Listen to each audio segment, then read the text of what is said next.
the biggest military contingent, U.S. Armada, is now amassed in the Caribbean waters. And we're hearing that the skies over Venezuela and across the region are closed. What does that mean? These are questions that we have to answer. I can't say much from Sierra Leone. They might not even let me back into the country after we're done. If we get some air travel. You know, they might not let me back into the country. But look here. We're on our way. We'll leave out tomorrow. We'll go. We'll come home. We'll see what happen. But these are issues that we have to deal with. These are issues that are really right now, while we deal with the hurricane, we have to pay some attention to. This is not about Venezuela, you know. This is about Iran. This is about China. This is about Russia. This was never about Venezuela. And if you look now, Fox News out of the United States, also out of the reporting out of the White House around the President of the United States, we're hearing that this was never about Venezuela. It is about, and we have been saying that to you for years. This is about taking the Cold War from the South China Seas into the Caribbean waters. This is not about Venezuela. This is not about drug cartels. This is not about drug traffickers. This is not about human traffickers. This is about beating China, Russia, and Iran in the Caribbean. Ank Ujasaneb. Ank Ujasaneb, life, prosperity, and health to you as we come to you live from Sierra Leone. My name is Kabu Maat Kheru. We're live from Freetown in Sierra Leone. My engineer on location in Sierra Leone and a producer right here in Sierra Leone is Nia Manifa Teshi Williams Green. Thank you so much, Nia, who's working very hard behind the scenes. Shane, good morning. Shane Clark is in studio. Good morning, Shane. Hi, good morning. Yes, man. Shane, I'm hearing you loud and clear. I'm not hearing myself, but I expect that if there is a problem, you let me know. But I'm hearing you loud and clear. Yes, man. We're hearing you loud and clear as well. So, yeah, man, that's good. All right. If you can do anything in the studios for me to be able to hear myself, then that would be great. I don't know what that is going to take. But fiddle around and see if I can come up with anything, Shane. But if not, we're good. All right, so Shane Clark is in studio in Otorias, and we're coming to you live from Freetown in Sierra Leone. Good morning, good morning, good morning. It is a bright and sunny and beautiful day in Sierra Leone. We have been, it's morning in Jamaica. What time is it here? Let me tell you the time now. It's 11:10 here. That's a.m. in Sierra Leone. It is 6:10 a.m. in Jamaica. And boy, are we having a beautiful, a brilliant, and excellent, you name, put fantabulous, you put all the words on it. We're having that time on the continent of Africa in Sierra Leone. This is our first time actually on the ground, terra firma of Sierra Leone. We've been through it before, stopped for a minute to go to another place in the continent of Africa. But this is our first time here for how many days have we been here now, Nia? We've been here for what, 10 days? We're not gone 10, it's about 9 days. We've been here for 9 days.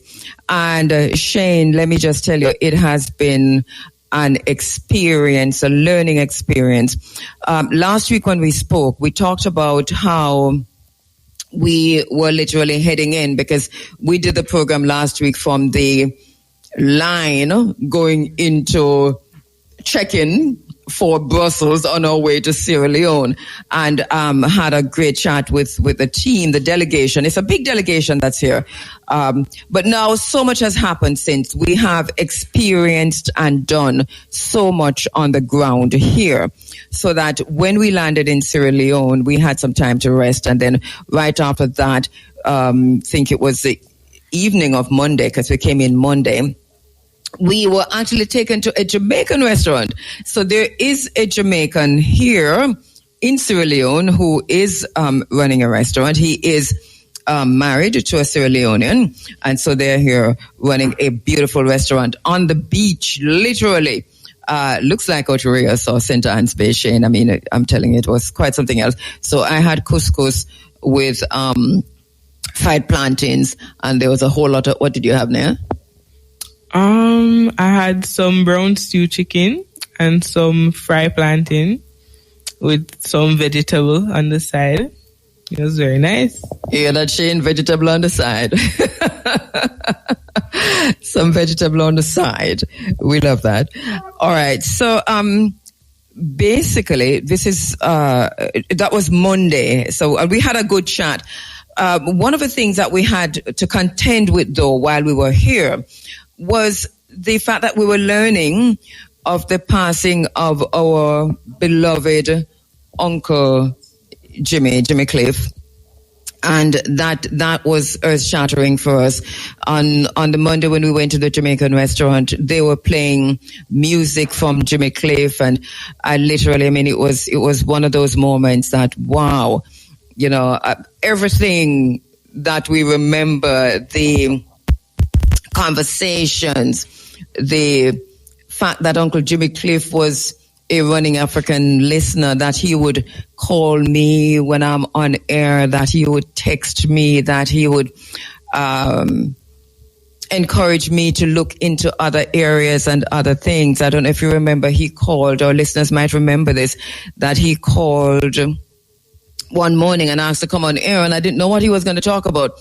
And he came on and he said, listen, we must learn African language. I mean, any African language. But then he went on to tell us about Swahili, and he didn't like Swahili. He thought it was a language developed by the colonizer for Africans, and he talked about other African languages that we can learn.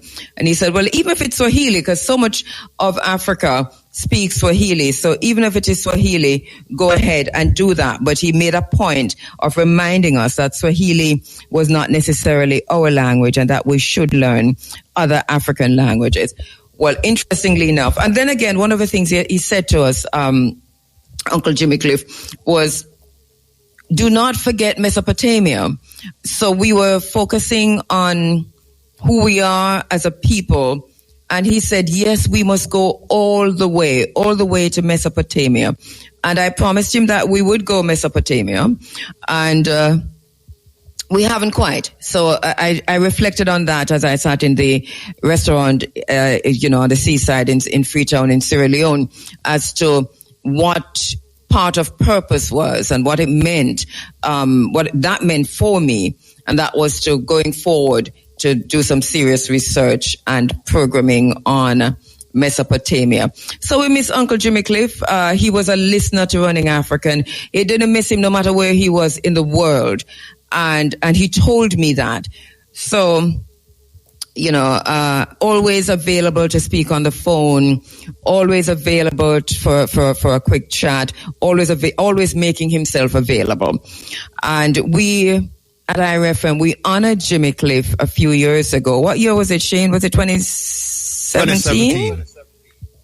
2017, that we honored Jimmy Cliff with a Lifetime Achievement Award. And we have... we did a number of interviews with him, and he came in the studio. He was all over IRFM, and one of the things he said to us then was, when we asked him, where would you want the final ceremony to be held? He said, Somerton. I want this in Somerton, and for the people. And we said to him, if you remember, Shane, that Somerton is going to be hard because it's such a small community, and we know that all of Jamaica is going to turn out, so it's going to be very difficult for traffic in and out. And he said, listen, let it be difficult. I want it in Somerton. I want to carry something like this. An honor that you're giving me is an honor to the people of Somerton. So we did do that. We carried it to Somerton. And if you recall, we haven't seen traffic jam like that again in Jamaica since that time. I know people were in the traffic for hours and hours and hours and hours. it took us hours to get home. And so we recall that. So thank you, Uncle Jimmy Cliff, for that. We do have one of the interviews we did this morning. You want to tell us about it quickly, Shane? Because you have that about the interview? Yes, so it was an interview that you conducted with Jimmy Cliff on your program in the time that we were having the Lifetime Achievement Award ceremony for him. So as you said, we did several interviews. I remember like we carried an interview. Pat Clark did a documentary where she interviewed him. Elise also conducted an interview with him on her program on Heart, Mind and Soul to Soul. Muta interviewed him and yourself. So yes, have your interview. Yes. So we're going to be carrying that interview at about 8:37, right after the Supreme Ventures draw. Yes, after the cash pot draws and ads. Well, you know, Shane, interestingly enough, I'm hearing myself now. Why? Well, that's good. But not. So what did you do? I'm hearing it now. I'm hearing myself now. Oh, I did nothing. Oh. Well, Divine keep it that way. Divine intervention all the way from Sierra Leone. Yes, man. Yeah, it's working. I'm hearing myself. Very, very good. I wonder if it is because you had the microphone open, because it must be that the microphone is picking up, because I'm not hearing anymore. Okay. Thank you so much. We're back with you live from Freetown in Sierra Leone, and I've got some beautiful sisters around the table with me this morning. Just to say that we have been here since last Monday. We have been traveling since last Friday, and we're here for another day, and then we head back to Jamaica. A very, very full schedule. As a matter of fact, the team this morning is gone to Bounce Island, which is, to put in perspective, it's similar to Gorée, or it's similar to Elmina in Ghana, or Cape Coast. Last time we were in Ghana, we broadcast live from the Cape Coast dungeons. It was a feat, but we managed it. We tried this time to broadcast from Bounce Island, but Bounce Island is much different from Cape Coast dungeons in that Cape Coast is still on the mainland, and so too Elmina, and the electricity and Wi-Fi, internet access, all there, cell phone access, all there. So that broadcast for 4 hours last time in Ghana, that worked. Now, Bounce Island is literally an island. For those who are from Port Mary and St. Mary, it is like Carburetor Island. Or if you're from Portland, Navy Island, it's a similar kind of situation, further out to sea, but also very remote, and there is little or no access to internet services. But what it is an island that the enslavers used, and so the dungeons would be there. What the team is witnessing today, and everybody's dressed in white. It is really a moment of connecting back to the ancestors. It's an ancestral outing. We're very sorry to have missed that. We really wanted to broadcast from Bounce Island, but it would not have been possible. So here we are in Freetown, and I'm sure that next time we come, because the first time we went to Ghana, it was 1992, we couldn't broadcast from neither Elmina nor Cape Coast. And it took us, 10, 15 years after before we were able to broadcast from there. So here we are. We're thinking that next time we come to Sierra Leone, we'll be able to broadcast from Bounce Island. I bet you anything. So stand by for that. So I've got some real beautiful sisters around the table with me this morning, and I'm happy to welcome them to this space. So they miss Bounce Island because of me. My apologies. My apologies. So we have, right to my right, Madam Woki. Madam Woki is a fashion designer here in Sierra Leone, and we've got her outfits to prove that. We'll be taking some photos in that, so you can see what may I say. And greetings, Madam Woki. How are you doing? I'm well. Shay, let me know how that worked, because we're testing out the microphones. Yes, man. Okay. Loud and clear, loud and clear. All right. Also, so Madam Woki is here. We also have with us my sister, Hawanatu Favor Sese, and she is from the Ministry of Tourism and Cultural Affairs. So we're going to call her Hawa for the morning. Yeah, good Hawanatu, morning. good morning. How are you doing, my sister? I'm fine. Thank you so much for coming in this morning. You're most welcome. We've seen you almost every day, so we've been hanging out literally. And my apologies for taking away no from... No problem. It's the same work that we are doing. It's the same. See it. You know, and I suppose we can go to Bones Island when we come back, right? Yes. We will. Yes. All right. Also, Hindira Ramatu Kamaro is with us. She is from the Sierra Leone Institute of Theatre. Tell me the rest of it. Yes, right, because we have, you see, how I write good, you know, I can't read our writing. So the agency, which agency is it?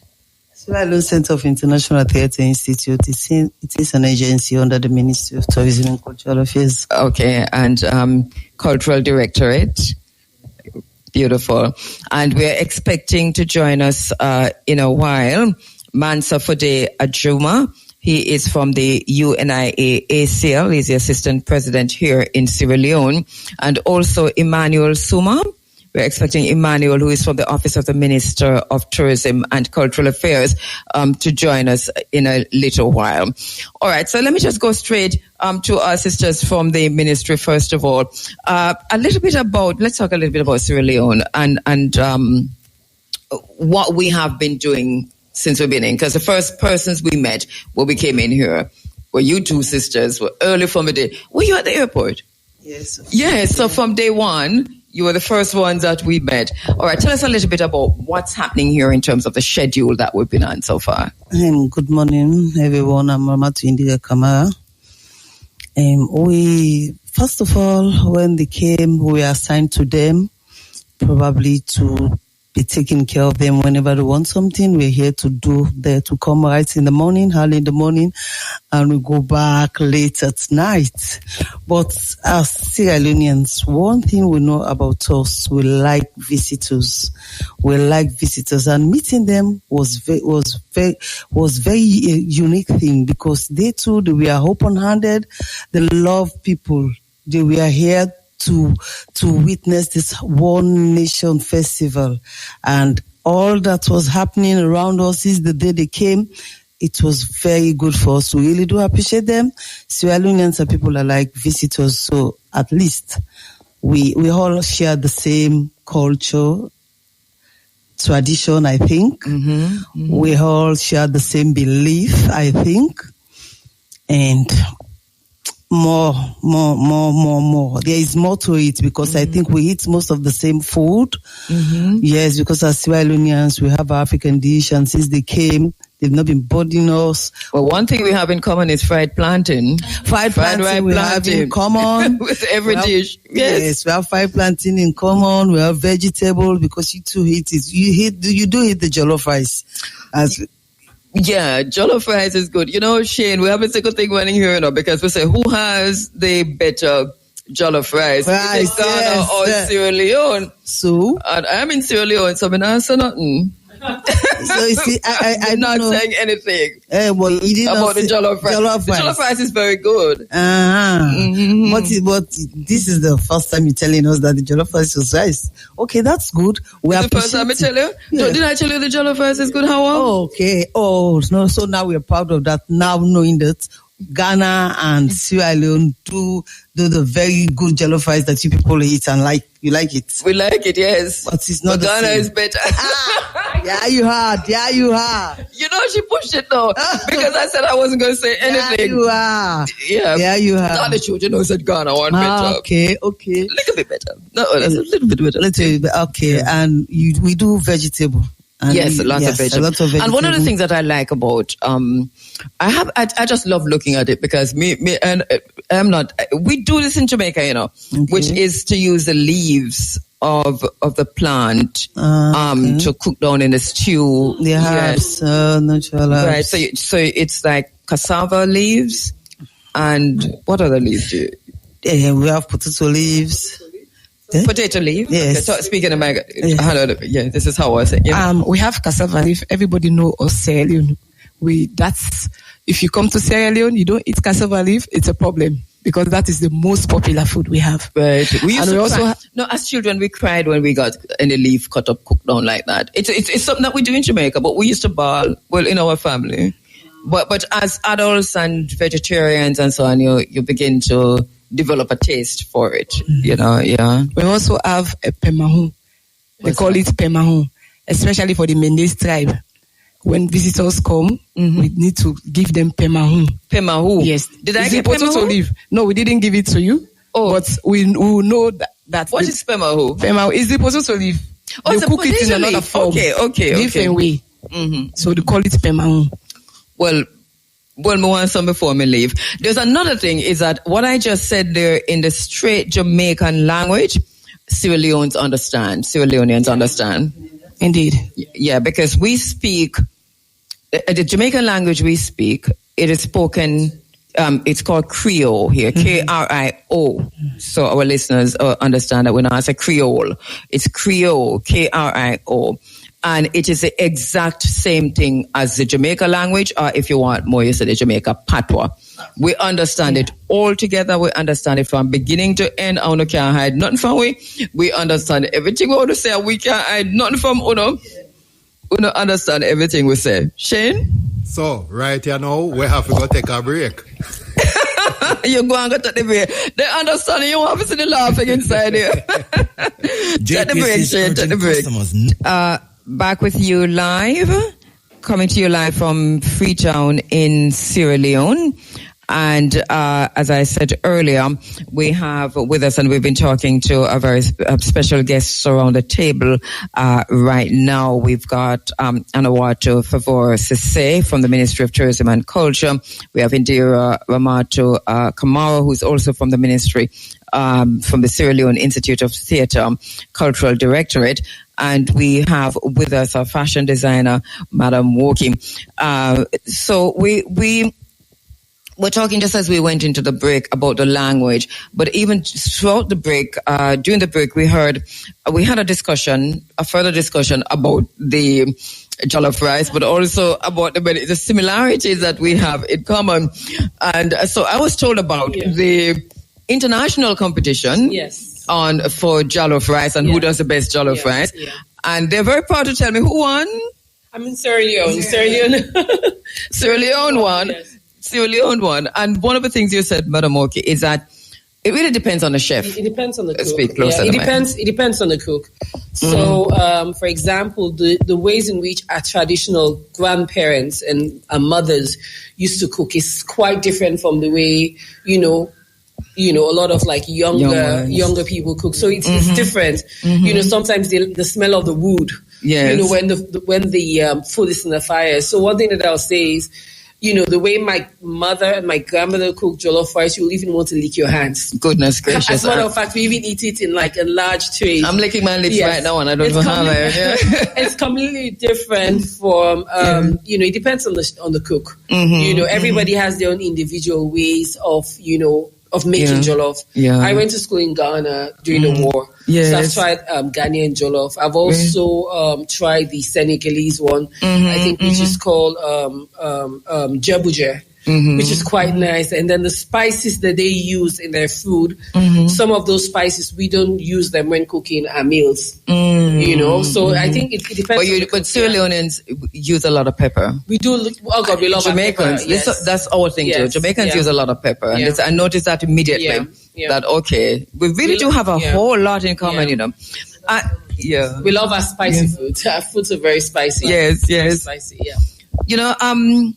As we talk about how much we have in common, just a little bit of history, because, and I want to ask you about how the history is embraced here in terms of the Jamaican connection to Sierra Leone, because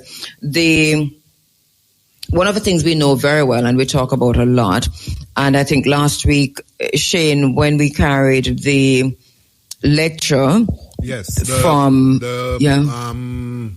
Paul Bogle lecture, it was done by Clinton Hutton, And yes, he mentioned that connection of the Maroons who went to Nova Scotia and then eventually on to Sierra Leone.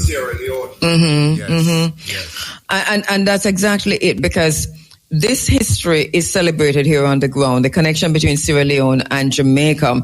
And as Clinton Hutton mentioned in the lecture last week, this stems from the deportation of Jamaican Maroons, specifically from Trelawney Town. So Africans from Trelawney Town deported by the British in 1796 following the Second Maroon War.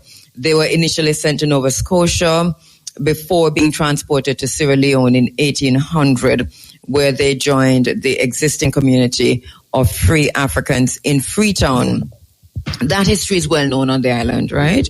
And it is celebrated. So from this end, what can you tell us about how this history is memorized, or what do people say about that history or that connection between Jamaica and Sierra Leone? Meaning you want us to give some brief background of Sierra Leone, right? Yes. Okay. Sierra Leone is a West African country with rich and diverse heritage. The land was originally home to many ethnic groups, such as we have the Mendes, the Timnis, and the Limbas, and so many others. Okay. So in the 1400, Portuguese explored arrived and named the area Saraloa, meaning the Lion Mountain. Yeah, and the mountain does look like the lion. Yes, that's why. Talk about the mountains. This is like Jamaica. I mean, but oh wow, we talk about it in a while. But go ahead. Lion Mountain. Yeah, and the late. Not only the Lion Mountain, the way the lion called. Yes. Oh, you hear that thunder. sound? Yeah, the thunder, like a mountain. Oh, so when do you hear that sound? During the rainy season. So when is the rainy season? The rainy season starts from May until October. So we just barely miss it. Dry season is from November to April. Yeah. Okay, but we're in the dry season now, so we're just turning into the dry season.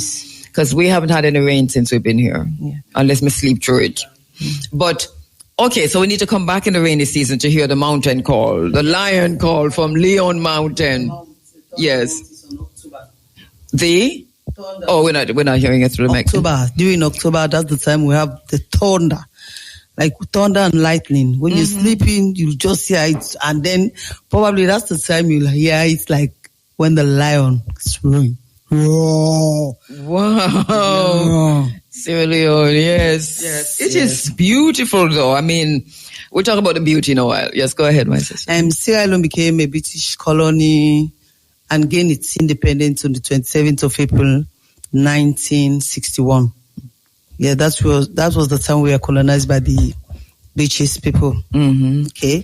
After years of progress, the country faced a civil war. From the 1991 to 2002. And let us pause here to remind our listeners that on this program, the Africa Forum, we covered that civil war. I mean, from wall to wall, we were talking about it every single day and looking at the involvement of Charles Taylor, looking at the trial of Charles Taylor until his incarceration, also looking at the mercenaries in Sierra Leone and asking questions as to what were their role in what played out in Sierra Leone. And I think we still have questions regarding the mercenaries.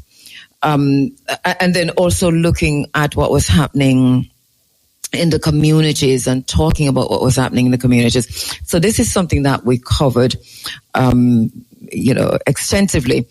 It was similar in a way to what happened in Rwanda, right? What we see happening now in Sudan, what we see happening now in the DRC, and what we're not talking about much, but what is happening in the AES as we look at Burkina Faso and we look at Mali and so on. So we see this playing out in different parts across the continent of Africa. It worries us because we're also very, very, very cognizant of the external interference in African countries, and especially African countries with minerals and rare earth minerals and diamonds. Sierra Leone is one of the richest countries on the continent of Africa in terms of its diamond. And yet, here we are. You know, same thing with Sudan and the oil and so on, and same thing with the DRC and the rare earth minerals. And so this is something that I think that when we talk about reuniting the African family for development, there's just so much work to do, even continental Africa. But His Majesty the Emperor Haile Selassie says, Africa awaits its creators and its creation. And that is true. We are part of that creation. We are part of the creators. And so it's basically how we're going to do it. So our sister was telling us about what happened from 91 all the way to 2000, into 2000. But we went to the museum recently, the Peace Museum, and listened to some of the attorneys who actually were there, who tried Charles Taylor and others in this, talking to us about just that process and the rebuilding process. Sierra Leone is still healing, isn't it? So that you can feel that healing process is ongoing, and it's a delicate balance.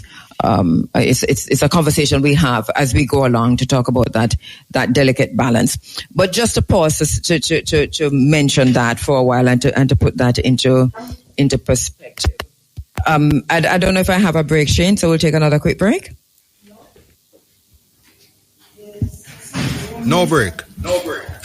All right. We're coming to you live from Sierra Leone, and my sisters around the table with me telling us about this beautiful island. And so the history, our history is connected with Sierra Leone. What is said about the Africans who came? Because you have the Maroon Church, you have Maroon Town. What is said about those Africans in Sierra Leone? What discussions do you have? And the cotton tree and all of that? What do you know? What have you been told? About the Maroon? Yeah, about the Jamaicans who came here. That is part of your everyday. Is it? Or speak in the microphone.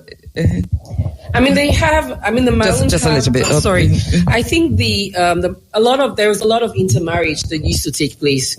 So, I mean, when you think of assimilation. Yes, there's a lot of assimilation. Like there's a lot of intermarriages that used to take place. Yeah. So you still have like a small community that go to the Maroon Church, which is around the Campbell Street area, very close to the Cotton Tree. So they still have a small community, but there's a lot of intermarriages that used to take place. So it's one. Yes, I mean, it's one Sierra Leone. Yes, it's one big family. Yes. You know, it's one big family. I guess the generations that come after. So for example, how we honor the dead when on New Year's Day, they go to the graveyard and stuff, speak to them. I think some of those traditions, we still, pour libation. Yeah. We still have that, but there's a lot of intermarriages that used to take place. Right. So the communities are actually quite small. Yes. Yeah. I think there's even a picture, there's a picture that I have of, my grandfather took years ago,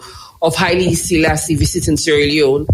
And the former president of Sierra Leone, Shaka Stevens. Mm-hmm. There's a picture of that when he visited Sierra Leone years ago. Yes. There's also the former Sierra Leone ambassador the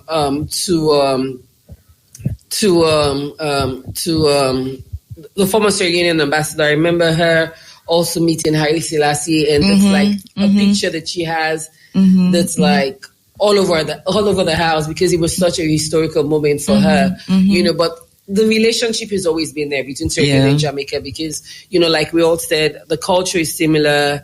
We all have like the same style of food. We love our spicy food.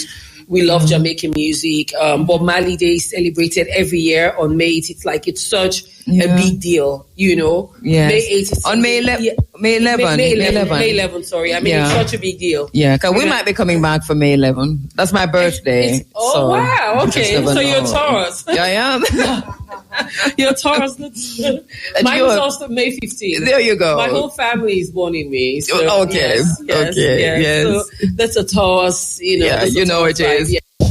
All right, just lost connection for a minute there, but we're back with you live on air. Welcome. We didn't say good morning to you on the 107s, 107.1 all the way to 107.9 on the internet at irefm.net, on your mobile apps. If you're listening to us on your mobile apps, welcome. Remember now, you can listen to IRFM for free. All you have to do is go to the Google Play Store, download the app for Androids, and voila. That's it. IRFM for free. That's my next guest, so you can hear the thing ringing. That's a doorbell in the background there, Shay, just ringing as another of our guests arrive for the program. So we were talking about the language, and we were just speculating that it probably the Africans who came in, after the Second Maroon War, that the integration and the assimilation resulted in how we talk, Yes. Mama Woki. It could be. You think not? I think it's possible. I mean, we all. I mean, like when Jamaicans speak, I understand what you guys are saying. I think for us, even with us, and we have similar words as well. For example, body. We all have the same interpretation for body. Okay. Or how you sleep. How do you body? Yes. Okay. Side you go. Yeah. Yes. Yes. You're there. Yeah. So I mean, it's so similar. Or tenki. Can we say hold and tenki? Yes. I mean, almost. They go. Yeah. I mean, so it's very easy to understand. I think the only thing is we speak very fast. This is interesting what she's saying, because we think Jamaicans speak very fast. And Mama Woki said the same thing about Sierra Leoneans. Sierra Leoneans speak very fast. We speak very fast, Yeah. Arguments when they came was that there are times when they talk, you don't understand what they were saying. Oh. I got that, yes. I was talking with one of my brothers, Emmanuel, and he was asking me, you hear all the things they say? Oh. He said, because there are times you people talk very fast. Yes. They do speak very fast. Yes, we speak very fast too. All right, so real interest. So there's a whole lot in common with Jamaica, from the land to the sea, to the beaches, to the language, to the food. And I think I said something, and I think Sizzler said the same thing. That is true. We've been around Africa, and we see the similarity because we're one people from the continent of Africa. But honestly, Sierra Leone, more than any other African country that I've been to, is where we are most alike in terms of our behaviors, in terms of language, in terms of food, in terms of looks. It is, people just meet you and just talk. Like I was at the stage show the other night, and people were just asking me things, and it's too loud to tell them that. I don't know, because I'm from Jamaica, and I can't even tell nobody that I'm from Jamaica. But you do understand what they were saying. Yeah, I understood what they were saying, but then to go now to say, I don't know, and then they just look at you like, oh, you don't know? Sierra Leone and from down there, sir. Yes. How come you don't know? There was one time that one person met your daughter, and he was talking directly to him. That's the time the light went off. Yes. And he was saying, why are they ready for me money? That he was saying when he's ready for his money, the money that they paid. Yes. And then she was just... Oh, he thought she was from Sierra Leone. Yes, she thought she was from Sierra Leone. It's also... Yes, that was the night. Yes. That was the night. Yes. See, so I think we have the same things in common. Yes. Like the patois, that's one that you people say, what a guan. Yes. Now we've got that one. How are you doing? That's what's going on. Like that, eh? How the body, what's going on. Right. We have the same, respect for elders. Yes. Elders. And we're losing that in Jamaica now. We're losing that. That's something that we're losing rapidly. That's why when Mama G came, most of the things that they're doing, they involve Mama G because they think she's good, elder at one. To pour libation, Mama G was there. Even when she's going now to Bones Island, I think that's why they call her. Because when they want to do, they want an elderly person to do this, and she's going to do that one. So the respect for elders is there. We had tradition. We're not hearing. Say that again. That is our tradition here. Here we respect elders. Whatever thing the elders lead, then we follow. to have respect for elders, elderly people. We have respect for them. The aged, we have respect for them. I grew up with seeing that, but I can tell you that it's almost nil in Jamaica right now, right? In terms of how we Jamaicans interact with elders. So that is something we need to reclaim because it's part of our culture anyway. Well, tell us a little bit about that. As I welcome Emmanuel Suma from the Office of the Minister of Tourism and Cultural Affairs. Hi, Emmanuel. Thank you for coming in. Hello. I'm doing well. How are you?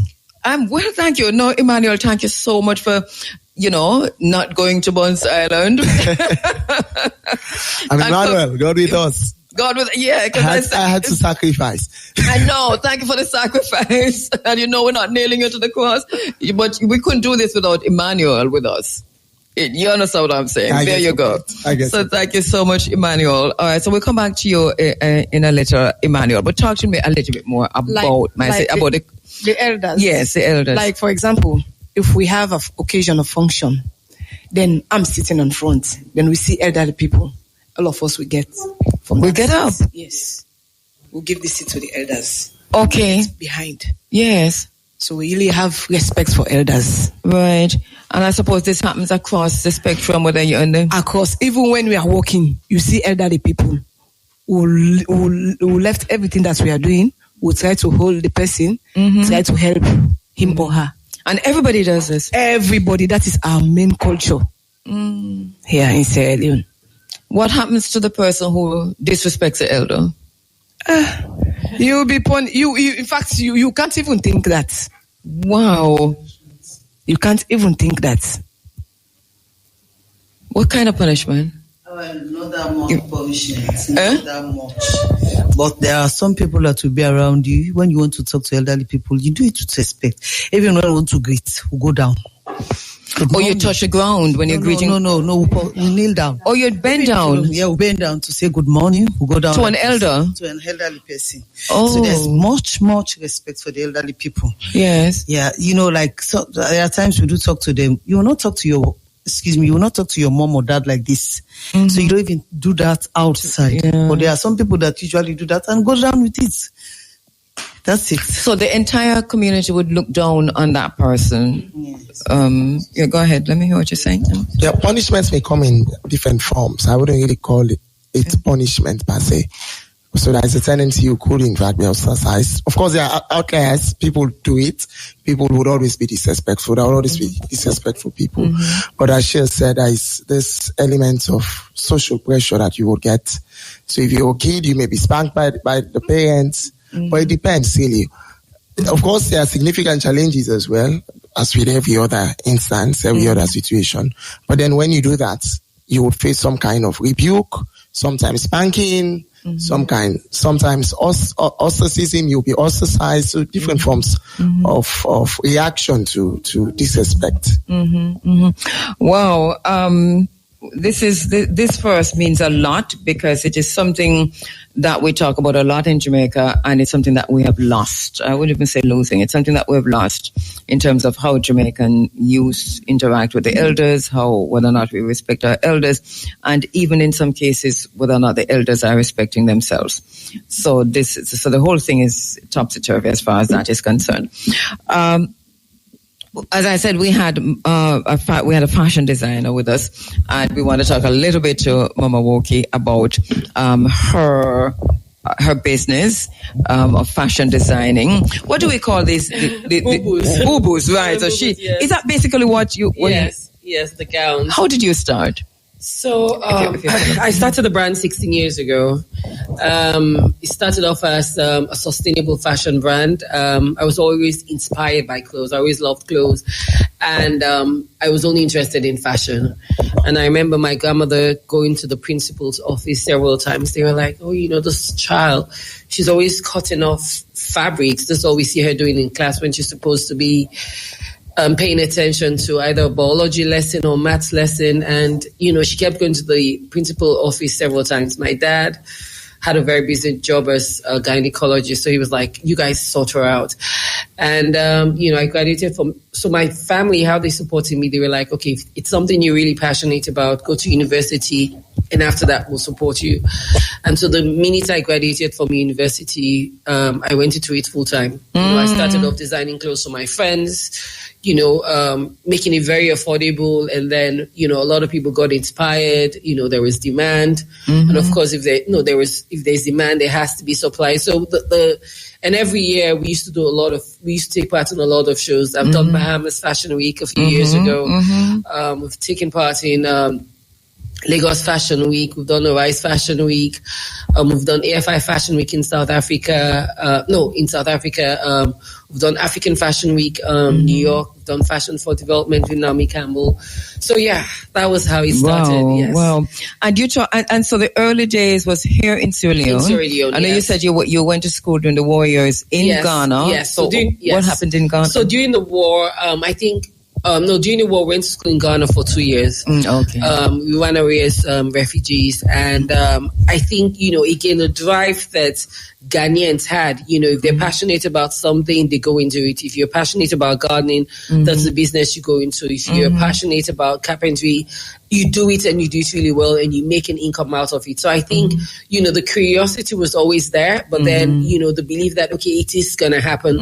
I think that was built when I got to Ghana, and by the time I came back, I'm like, okay, this is what I'm going to do full time. Yeah. What were the challenges, if any? Because to move from a small fashion designer, this is what you've been doing all your life, into Miami Fashion Week and all of that.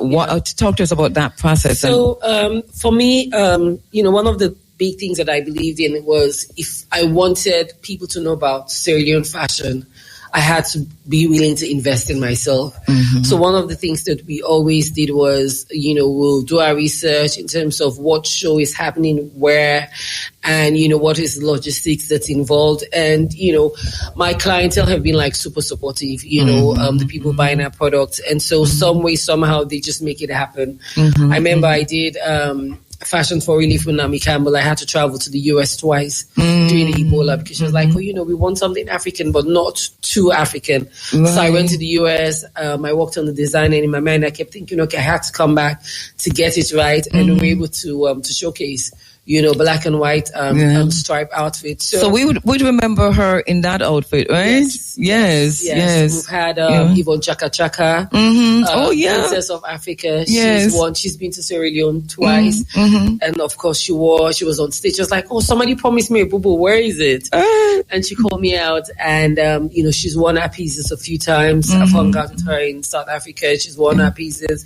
She's always telling her friends about us. So for me, the most important thing is just sharing the story about Sierra Leone, sharing the story about Sierra Leone fashion. Because the thing is, not much is known about Sierra Leone. Right. I feel as if one of the reasons why so many people love Jamaica, the introduction was the music. That is what got everybody talking about Jamaica. Jamaica is because of the music.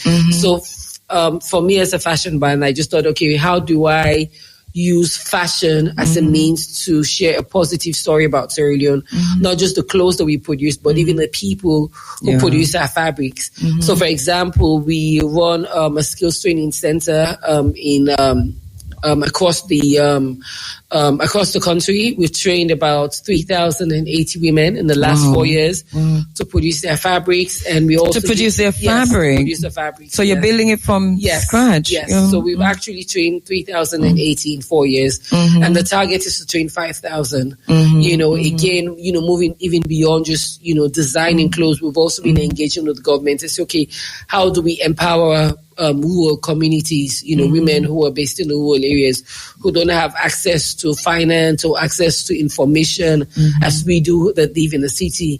How do we introduce school uniforms as official school, how do we introduce Gawa, which is our traditional fabric, as school uniforms for rural women in marginalized communities in the rural areas. So for me, the whole idea is fashion is supposed to inspire. It's supposed to empower, and it's supposed to tell a story. Yeah. So that's the story about Madam Muki. And the story that you're telling, as you have underscored, is a story of Sierra Leone. Yes. And the journey, its history. The history, and you can't talk about Sierra Leone without talking about the fashion. You can't talk about Sierra Leone without talking about, the women. I grew up around very strong role models. And one of the things that I always say is Sierra Leoneans have the most hardworking women you can think of. Yeah. You can't talk about Sierra Leone without talking about our music and our food. So everything is interconnected. Yeah. So how do you, so the story in terms of the fashion, because the boo-boo, obviously, it's also something that's pretty common in Jamaica, right? Yes. Obviously from the continent of Africa. Is this quintessentially Sierra Leonean or West African? It's West African, because you go to Dakar, you see women wearing their boo-boo gowns like every single day of the week, 7 days a week. You hardly see Senegalese women wearing, you hardly see Senegalese women wearing anything if it's not a boo-boo. Whether it's an international fashion show, whether it's a wedding ceremony, whether it's a funeral, and again, I think, just the design of the fabric, that it's a loose outfit that you can either dress up or dress down. Yeah. I think that is what makes it very versatile and very easy to wear. If you're in a rush to go somewhere, you're like, okay, I want to stand out, but I don't have the time to, to wear something that's too fitted or too structured. You just sew it on, and that is. And we see many versions of it now all over. Yes. So some of the Western versions, which is really rip off of our thing. Our designs. Yeah. What are we going to do about that? I mean, a lot of the brands have been doing it for quite a number of years, but one thing that I'll say is there's a renaissance that's taking place across West Africa, but even in different parts of the world. Especially with what's happening in America. The reality is a lot of Africans are now focused on, not even Africans, but the world in general wants to now question how products are made, like the people behind the pieces that they wear. So there's been a lot of conversations on authenticity, who produces our fabrics, who makes our fabrics, where our fabrics coming from, the workers producing our fabrics, are they working in a healthy environment? So these are very tough conversations that are happening. So I think the stories of how pieces are produced, I know it's the same thing in Jamaica. Like if you're buying a brand, you're not just buying the brand because of buying the brand, but you want to know who is the person that's producing the piece? Yeah. How many workers do they have that are working in the factory that's producing the pieces? Are they paid well? What is their the pieces produced, the ethics around it, manner. There are conversations about even fashion waste. Like what happens to like leftover fabric. So, and the thing is, the way we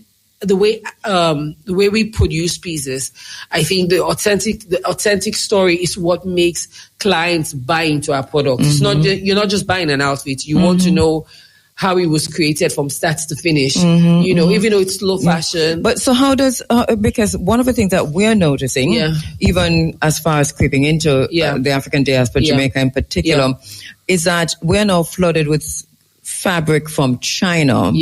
And we're talking about African fabric. How is that impacting the authenticity that we're speaking about, and to what extent can we pull back on this? So back in the days, I'll say to you, for example, I'll use Sierra Leone as a case study.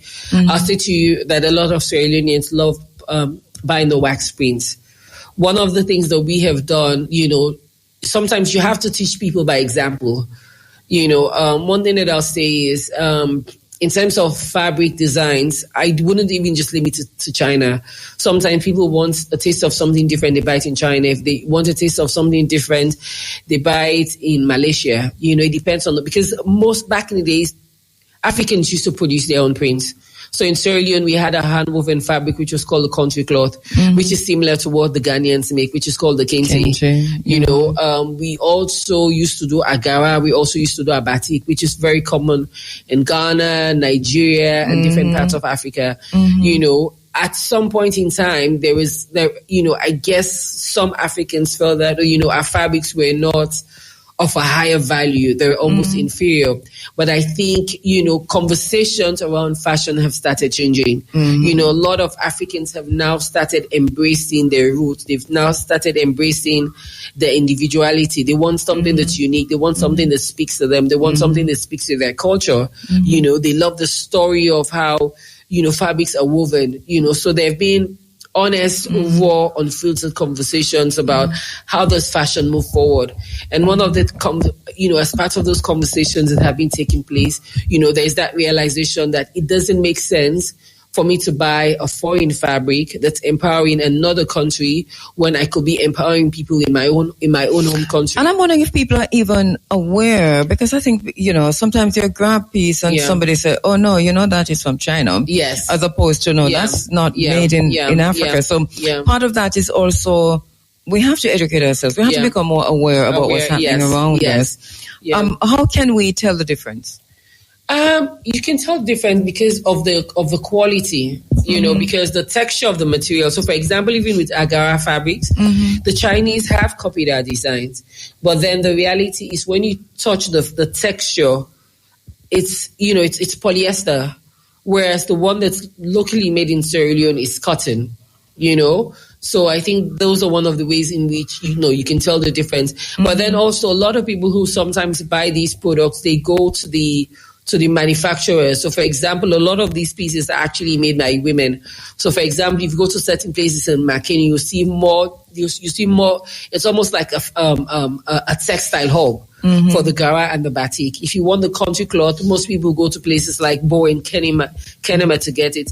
So, most times, people who have that strong desire for original products go to these places.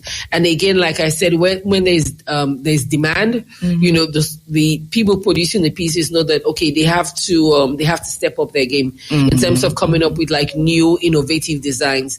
So the demand is there. I think conversations have started shifting, and we see this wave taking place in Africa. So, for example, in Sierra Leone, Sierra Leonean designers. In Sierra Leone, we also know other designers from Africa, who are actually like... So there's a network, and the idea is to tap into the network to follow where... Yes, there's a... So conversations have started changing, even in Nigeria, because I've done quite a few shows in Nigeria. I'll say to you that Nigerians now produce their own fabrics in factories, fabrics in-house.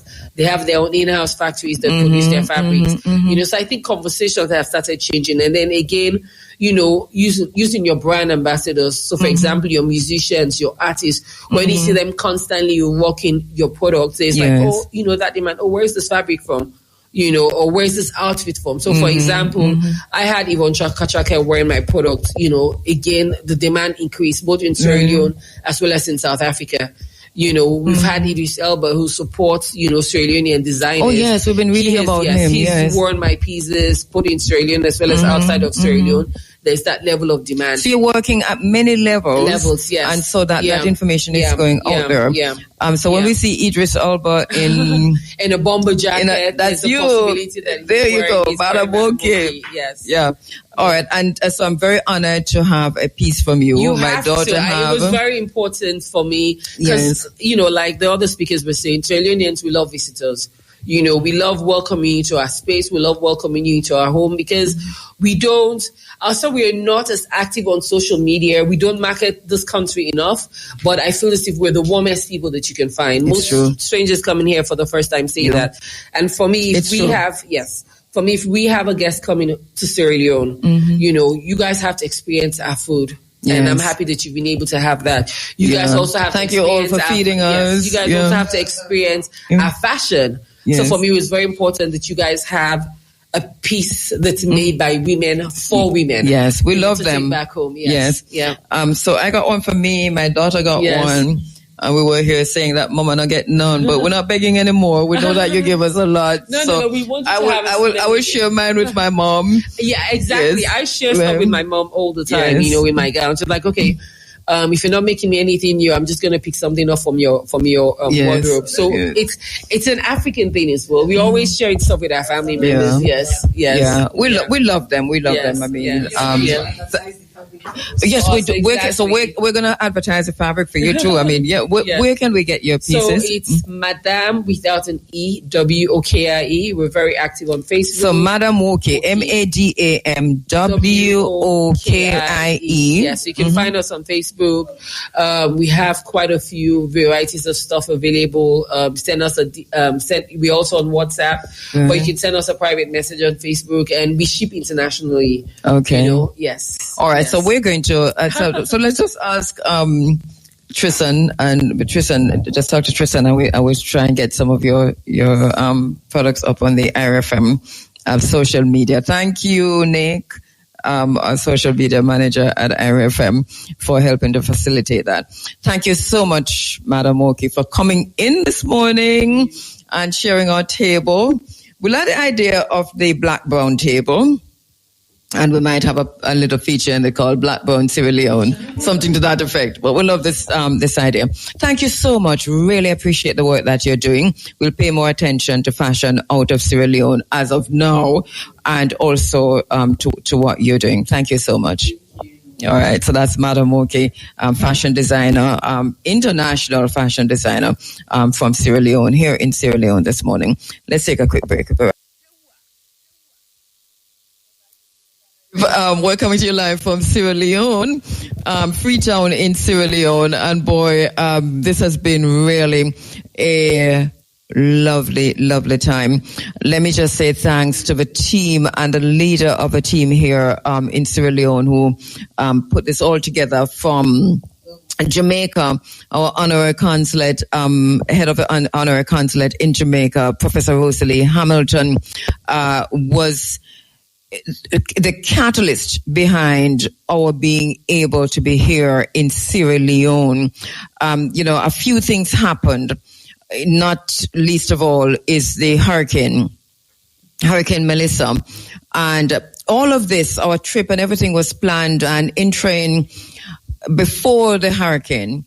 And so after the hurricane, we waited for a few days, and I called Rosalie and I said, how do we do this now? This is going to be really so difficult. We weren't even quite sure we'll be able to make it.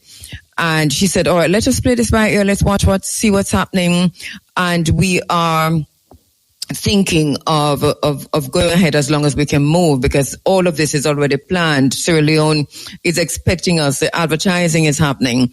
How can we not go? For somebody like myself whose home got not badly damaged as others, but still we had damage. And so many of us on the trip were just reeling from Hurricane Melissa. And we were leaving behind Jamaicans, our families, who had lost entire houses, lost their roofs, just, entire communities decimated. And I know Jamaica is still rebuilding even as we speak. We understand the challenges. We've been paying attention. We're listening. And I've been getting calls even here from friends in Santa Cruz, for example, who have said to me, right now it's unbearable, just living from day to day. So I understand that the challenges are many on the ground in Jamaica. I'm reading the reports coming out of that. We're watching the videos. We're attending the conferences remotely from here. And recognize the extent to which the rebuilding is still happening. We note also the vandalism to the Jamaica Public Service light post in St. Mary in Bonham Spring, that's St. Anne, but that was serving St. Mary, Bonham Hill, Exchange, I suppose, all of that area, probably Three Hills, I'm not sure. But that was such a wicked, vicious, vulgar act for anyone to have carried out that we can't even wrap our heads around it. But so we note that. We're also hearing the conversations coming out of the JPS and the decisions that are being made by government in terms of how the JPS might or might not be assisted in all of this. This is great cause for concern. So we're watching that. Also, while we watch this, people's lives are hanging in the balance. So it is housing that is still important. Getting persons who are affected by Hurricane Melissa into shelters. Another thing that we're really, really concerned about is the sexual assault of women and children. We talked about that last week before last with our sister Kimberly Gabold. We have been talking to survivors of sexual assault during this process. We have been talking to persons who are traumatized still. We know young girls who are being assaulted. And I'm not quite sure that we're hearing enough about what is being done in the communities without electricity, and where young girls and women are left at the mercy of these hooligans who are literally preying upon them. So I call on the Minister of Gender to pay critical attention to this, to the NGOs who are usually focused on some of these issues, but just Jamaica as a whole, for community to protect community, to protect community, to protect community. We are our sisters' keeper. We are our children's keeper. We are our daughters' keepers. And this is how we're going to have to approach this to stem this problem. It's going to be at the end of this, or even going through this, a traumatic process for so many people already. On top of that, we're dealing with these issues. So another thing we're paying attention to is what's happening in the Caribbean waters. So Donald Trump tweeted yesterday, was through social, he was on yesterday. He says he's closing he has commanded that they close the airspace over Venezuela and also across Venezuela. So I'm looking at some of these maps, and I'm not sure that I'm reading them right, but I think this is of great concern to us in the Caribbean. We see the Manifest Destiny at play. We see the Monroe Doctrine at play. These have always been at play, but this is the first time in a long time that we see an American president going all out to invoke the Monroe Doctrine, so that if it happens in one region within the Caribbean water, if it's Venezuela, then it will happen to us. Now, I am still very concerned that we're not hearing anything from CARICOM that makes sense. So for me, as I said a few months ago and a few weeks ago, the problem we're having is that CARICOM is seeing its League of Nations moment. And for us, that's a sad situation. Remember when His Imperial Majesty the Emperor Haile Selassie went to the League of Nations when Italy, used mustard gas and all kinds of biological weapons in Ethiopia? When he went to the League of Nations, that is a precursor to the United Nations, he begged, well, let's not use beg with the majesty, but he pleaded with the League of Nations, and he went as far as to say, today it's Ethiopia and tomorrow it will be you. And we saw what happened afterwards, and even now we see the ramifications of that. But the big thing that happened with that was the total dismantling of the League of Nations.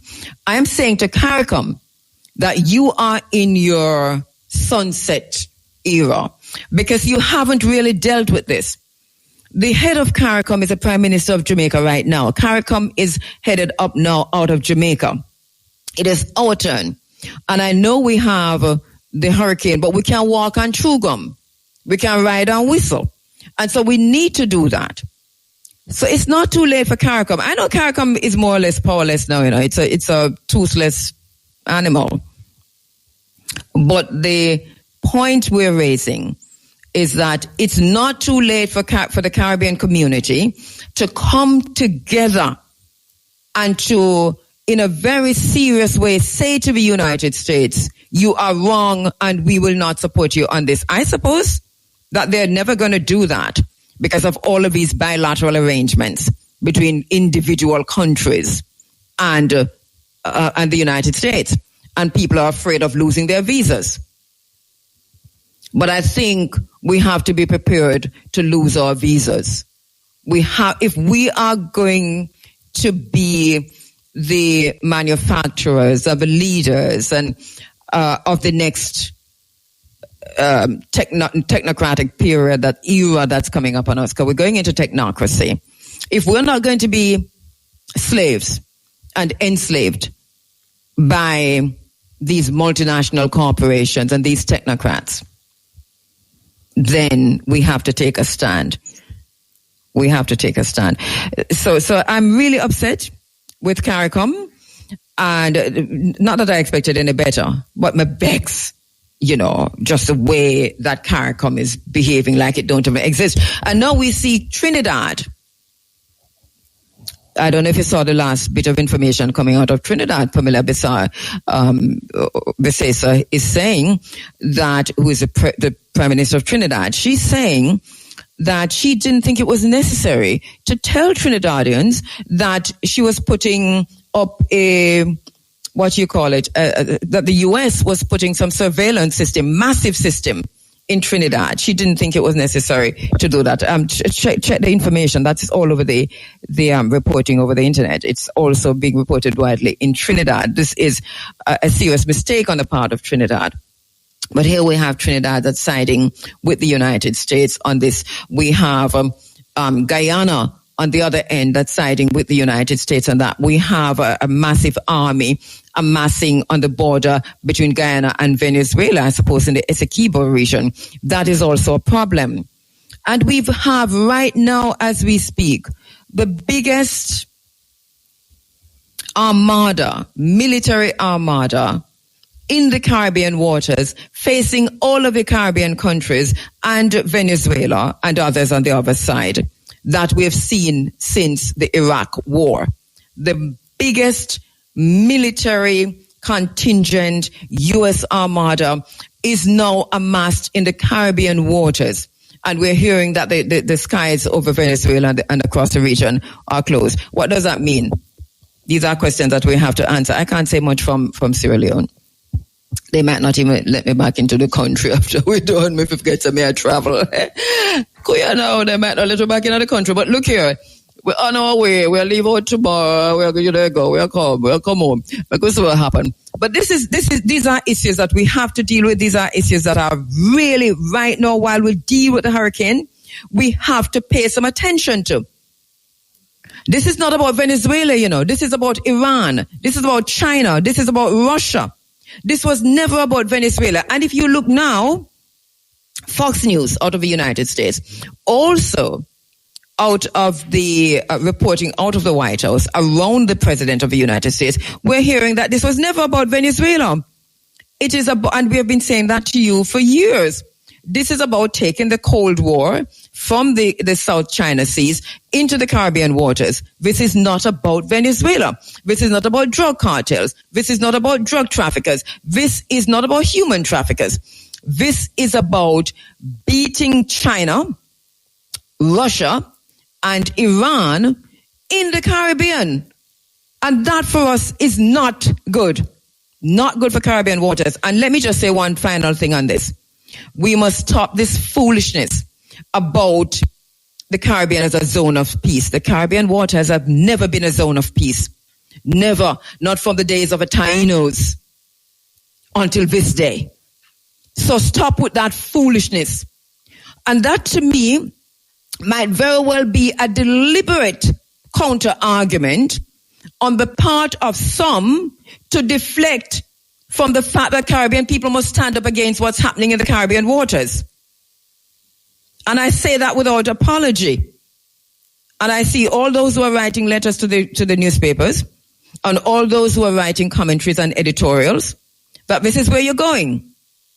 But we are the survivors and the descendants of those who know that the Caribbean has never been a zone of peace from Christopher Columbus until today. So that is not an argument. Stop with it. This is not how we're going to deal with the biggest army that is amassed in the Caribbean waters that's pointing at us. And another thing, I know it's a final thing, but one final thing. Here is it. You also have a situation where hurricane relief is coming in. And why are we getting hurricane relief in warships? Was so much soldier ago with hurricane relief? I know Jean Binterbree says aid comes with a bomb. And it looked like the aid to us as a result of Hurricane Melissa,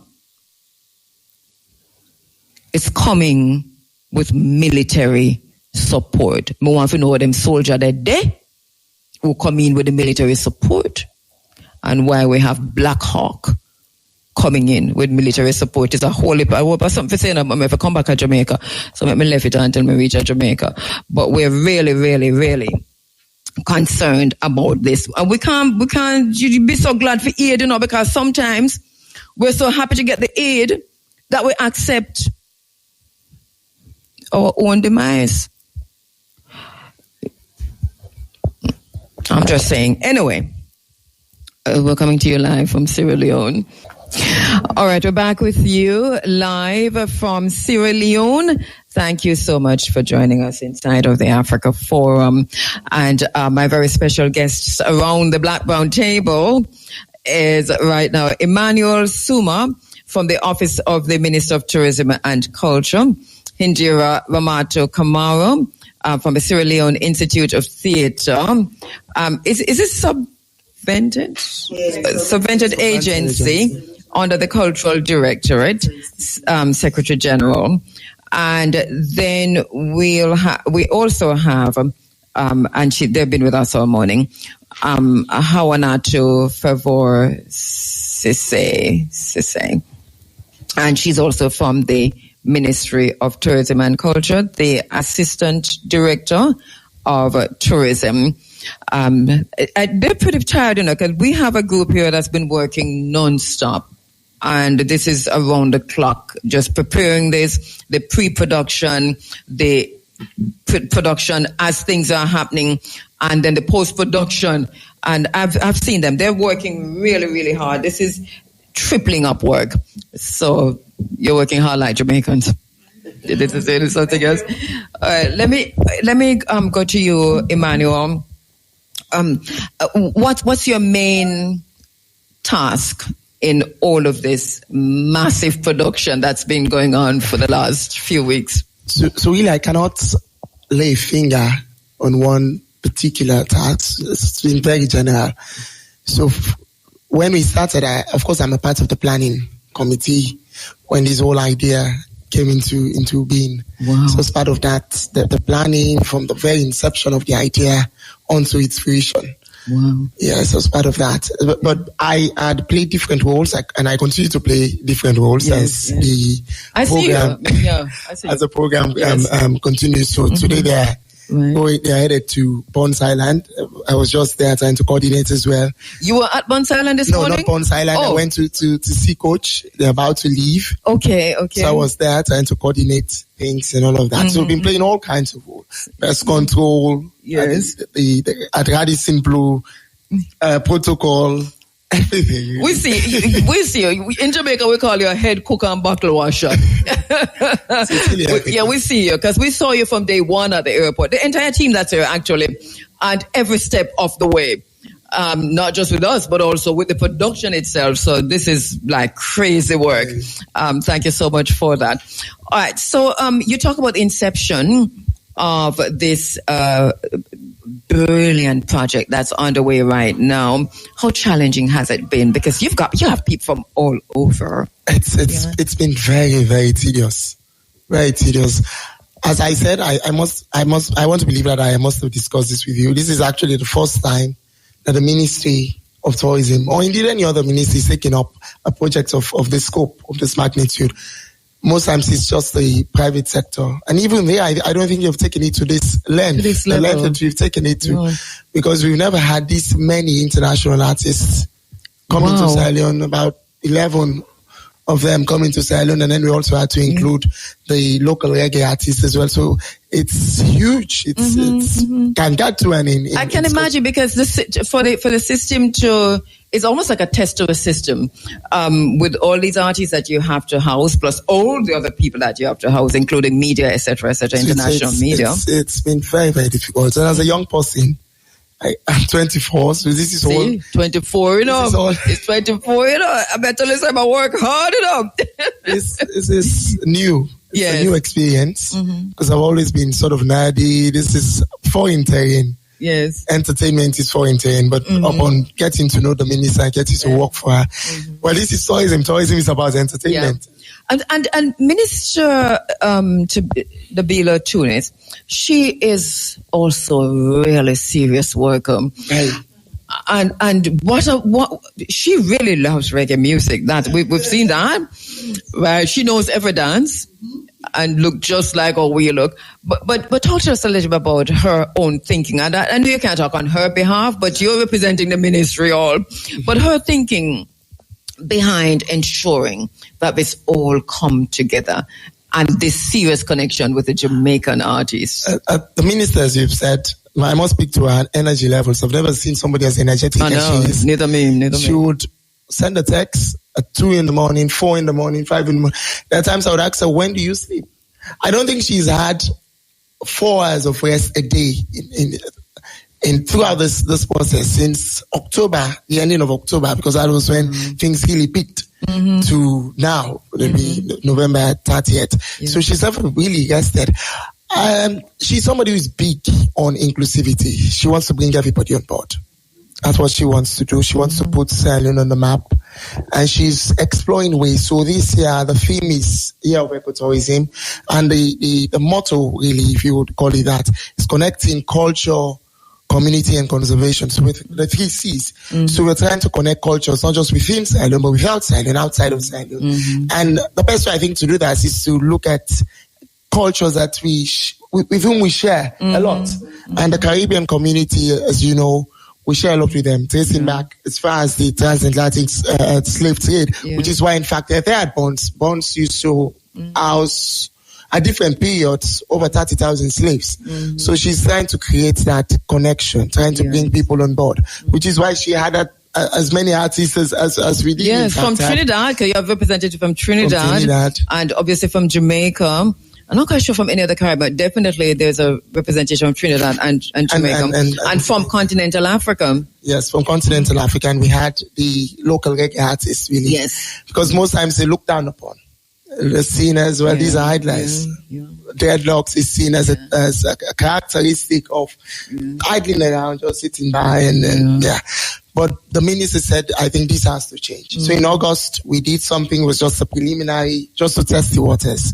In August, we had a reggae festival, but it was not this huge. It was done in an enclosed facility. But it was just to test the waters. And November, we said, we can do this, and we should take it to crazy levels.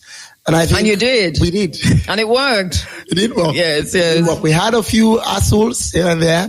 This is typical of every other show. Yes. But then we were able to surmount the challenges. Right. It really, and it's still ongoing. My sister, Hawanato, in terms of what the ministry plans, what has happened before, and then what's still to come, and then kind of broaden this out to tell us what the plans the ministry has to not just to continue this, but that's already in train. The Ministry of Tourism and Cultural Affairs is responsible for transforming Sierra Leone into the most attractive and competitive destination. Our Honorable Minister, Honorable Nabila Tunis, we started it with Tourism for All campaign, wherein we go to a different districts. We tell them about domestic tourism, awareness raising about domestic tourism. And what is domestic tourism? Like, for example, you've never been to Freetown. You leave Bo to come to Freetown. When you come to Freetown, you visit so many places, like the pristine beach that we have, the coastal area. The beaches, different activities. And we also went to another places where we can identify our cultural unique things. Like, for example, if you want to go to Kailan, you have the history, even of the war, where they kill Rambo, all those areas. So we went to all those places to see what we have, the unique thing that we have from those districts. So when tourists came to the country, they will know what you want, what your interest. We took you to those places. So we did all that for Tourism All campaign. So each month they have their theme. Each month there will be like explore. We go and explore places, see different places. We explore, we look for new things. Then culture, a whole month, all of us, we wear our costume because we know that most of the culture, this Western cloth that people are wearing.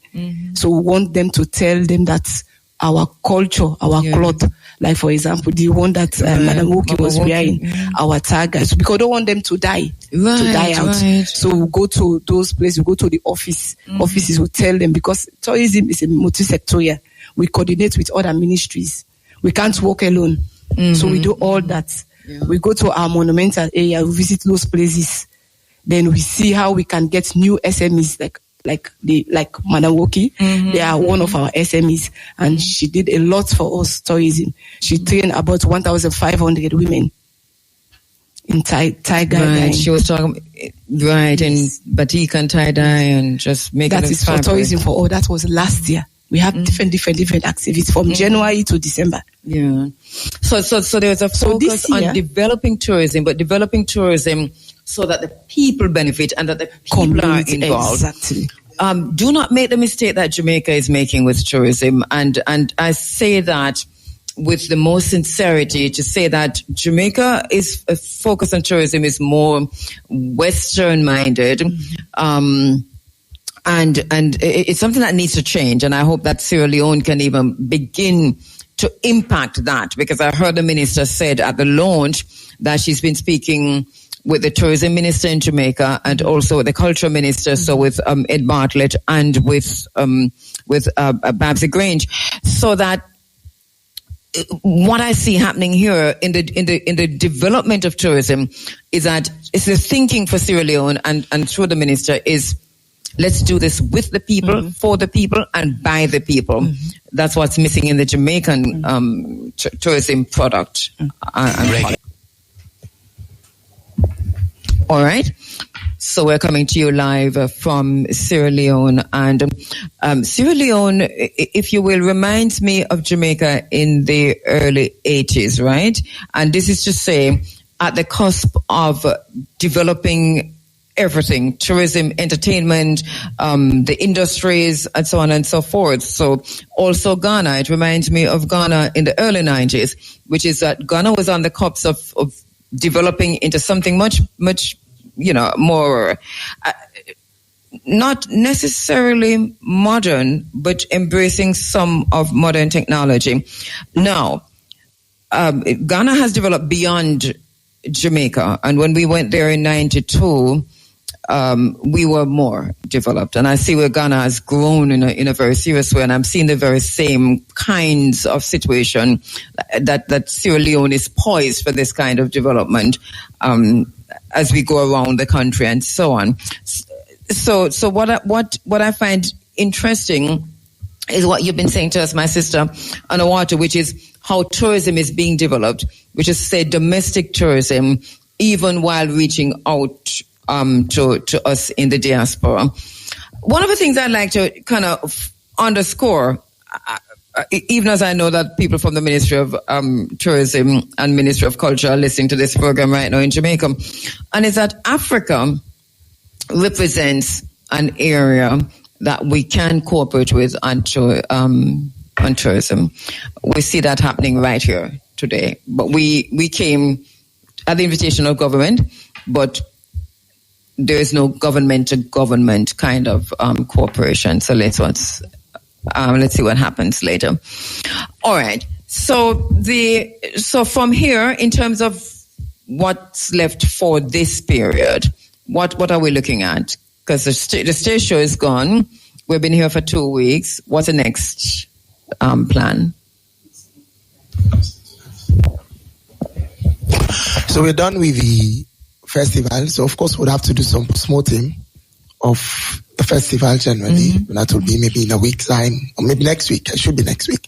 We just look at the highs, the lows, what could have been remedied, what failed, what didn't fail, the lapses, those sort of things. So we would have to look at that. But December generally in Sierra Leone is a period of to just enjoy, which is why a festive season, people different. This time of year is a festive, yeah, because you move into Christmas. So that is why, in fact, it was very intentional on the part of the minister to organize it in November, because Sierra Leone, most people in the diaspora only come to Sierra Leone in December. So if you look at the calendar, you would notice that tourism, international tourism, I mean, peaks in influence of the country peaks in April and December, because those are the two odd periods. These are the two periods. April, independence, people tend to come in a lot of celebrations. The same happens in December. But then there's a vacuum. May, June, July, August, especially during the rains, people don't come into Sierra Leone. So it was intentional. We are trying to send a message that you can come to Sierra Leone at any time and enjoy. So it was intentional on the part. And we didn't do it also because we didn't want to clash with the private sector. Because the minister has got a private sector-led approach to things. This is our fourth ministry. And everywhere she goes, she brings. But this is foreign affairs planning. Those are sort of just strict in nature, but tourism is sort of loose in some sense, flexible. So she's bringing that on board because government cannot do everything. Government cannot support everything. So we want the private sector to be involved. So that's what we're doing. I want to believe you must have heard that 50% of the proceeds will go toward the cultural village, the development of cultural village. So that's all part of the plan. We're trying to look at how we can commence developing that. We want to ensure that we have different countries. She made the announcement at the launch that we'll be having a particular section dedicated to Jamaica, and we're inviting every other person to express an interest and a willingness to. And this is really great because that announcement took so many of us by surprise. I think even Professor Rosalie Hamilton, when we heard that that land was made available for Jamaica to participate in the development of this cultural village, and also another announcement that was made, land was granted to Sizzla Kalonji. So talk about that a little. Oh yes, so land was granted, as you know, and it was shocking to you. Yes, it was shocking to us. It wasn't shocking to you at all. Because it was all part of the plan. So as she said, we want to bring everybody on board. We want to. This is in effect we're rolling out a bridge. Yes. As you've said, there is a kind of a missing link. There is, There is a missing link between the Caribbean. Because you're saying that Sierra Leone is a gateway. It's a gateway. Yeah. It's always been a gateway. Yes. Even during the transatlantic slave trade, we have the second, I think, largest natural harbor in the world. So, of course, it's always been a gateway. And it will remain so. But we want to ensure that we bring about that link. We know there's a lot that can be gained from the Caribbean. We don't want to cherry pick here. Yes. Everyone can be a tourist, and we're reaching out to everyone. But in particular, those with whom we share a common heritage. So that's precisely what we're doing. Right. And it's an exercise in that. It's part of that broader effort, giving the land to Sizzla. Sizzla is the crown prince of the Maroon community. We have the Maroons there. You were taken to the church. Yes. We want the Jamaicans to come. We want the Trinidadians to come. We want people from Bahamas, people from Barbados, people from everywhere to come to Sierra Leone. Sierra Leone is open. It is, as you said, it is the gateway into Africa. Another announcement that was made at the launch by Minister Tunis is also that 20% of the proceeds from this event here would go to hurricane relief in Jamaica, and that was also shocking, but really it was touching because we're like Sierra Leone, and to hear her make that commitment, that was a big deal for us. Just sitting in the audience to say 20% of the proceeds will go to hurricane relief. And once again, she said she's been in conversation with both Minister Grange and Minister Bartlett. So that's out there. That's already made the news in Jamaica. In terms of what next year will look like, do we know yet? Because I know you're going to do the post-planning and post-mortem and so on, but do we know? Well, I think in terms of the spirit and the motivation, it will remain the same. Inclusivity, bringing people on board. I cannot speak to the composition of artists for now. Of course, we're still a year. Yeah. Well, Chris Martin says that he's going to be back, so I better put him on the team. Everyone is eager to come. Everyone is eager to return. Yeah, his manager told me yesterday, because, while he was performing, he fell off stage, and he was taken to the hospital. He did the x-ray. I spoke with his manager at Kingsley. He told me that it was soft tissue damage, nothing too serious, even though he limped off stage. And he loves Sierra Leone. He loves the concert. And he's definitely coming back next year. And he don't want to make no big deal of the little fall when fall. So don't be top about the fall when fall. And know that he loves Sierra Leone and he will be back next year. So remember me can't say to tell you. You already know who's on the lineup. One at least. Christopher Martin. So that's quite something. So let's not spend too much time talking about the fall. Kingsley told me this is not something we want to talk about. It was a faulty stage. Just so that you know, it was a faulty stage. But there's something that Sierra Leoneans, this is what you did for the first time, and something that you do not know about the Jamaican artists is that them jump. Yes. And so for the whole night, there was jumping. Yeah. Jumping. So I'm not blaming the artists, but I'm not, because Christopher wasn't jumping. Right. But there was a whole lot of that leading up to him. Right. So. Yeah. Yes. So there is that. By the time he came up the stage has been so weak for him. And it is that way because what have we learned now? We learned, Sam, when you're building a reggae stage show, a stage for a reggae stage show, you build the stage firmer, right? That's basically what we learned from this. Okay. And this is what Christopher, what his manager told me also to say, no, it's this is not a reflection on Sierra Leone at all. We're happy to hear that because that one really, really moved us. She was crying. I know, I saw. Yes, she was crying. I was in the background saying, what is this? A whole show. But thank God for that. Thank God for that. And we do hope to receive you people probably by next year, because I think this thing we want to do is going to be annual every year. Yes. I think. I hope. I'm not saying this. I'm working with your thinking. Yes, it's going to be Jamaicans already saving for this. Yes. So only better not postpone it next year. Yeah. Right. So Jamaicans already, I've had many Jamaicans reaching out to me even before we came to say, we are on the strip next year. So we're already planning for November next year. So please hurry up and tell us a date. Oh my God. Thank God for that. Yeah. Because before this particular show, like he was saying, it started in August. But before that, we went to Guinea, Conakry.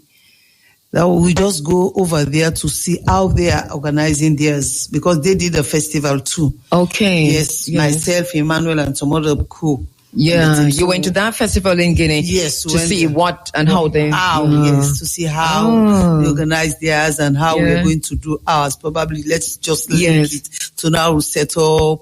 How we will invite the international artists, what they want to do, and get so many things from them. Wow. So with that, we'll bring it down to Sierra Leone. And that was. And there you go. It was a brilliant, brilliant show. Shane, do we have a break? Because I want to come back and talk about the stage show.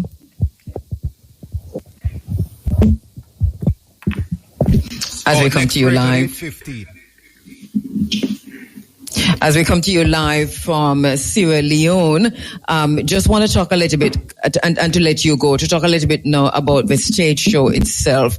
Because as I said, that was really something, I danced all night until I couldn't dance anymore. It was brilliant. So congratulations on that, on pulling that up and for this being done the first time. It's a venue that could hold how many? We're thinking 6,000 to 10,000 within that. Oh, we heard 12,000. It could, when it's really full, it could be 12. Because then most times we don't follow. Yeah, and it's bursting at the sea. It was bursting at the sea. Was it like over full? Like it was. Yeah, it was. It was over full. We are still coming from the very day, because we have pre-sales that we are selling like 2,200. Mm-hmm. That's for those we call that the early bird ticket. Yes. So after that, the tickets were just going up. You'll sell that ticket that you've been selling for 200. You leave it, sell it 500,000. Wow. And when we were coming, so a gentleman who was running after us, I was in her car. please, wait. I saw your poster. Please, where can I have the ticket? Where can I have the tickets? You see, so many people were coming, and the line was so. When you enter, it was jam packed. That it was the traffic was something else. Yes. The line to go in was something else. But it's still, I mean, it was so calm and just moved so. And people were underestimating it, but the moment they saw you artists, the international artists that came, because probably there are times that they will say, this person is coming. And that was just to build up people to come to be fraud. Mm-hmm. So the moment they saw Christopher Martins and those big artists and Queen Africa and Sizzler, everybody keeps saying, now I know this is real. Now my phone was just buzzing that day. Wow. And I was blushing. India, where can I have tickets? For real? Because they waited until the RGs came in. To be 100%, and then it was a day off the show that they were calling for tickets. But you'd have been sold out by then. No. You weren't sold out. The tickets at the gate. There were tickets at the gate. Yeah, but that line was Silonians believe in paying cash and receiving what they paid for. So there were tickets at the gate, and it's not just the local, like the ordinary man. There were ministers there. The former head of UNIDO was there. Mm-hmm. Who is now the head of energy and food security in the country, Dr. KKY. A lot of ministers were there in attendance. The former electoral commissioner was there. A lot of people were there.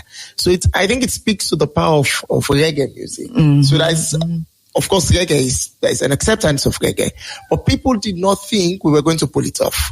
Oh. After Amara Kaba was really popular and then he died, reggae has not really gotten that steam.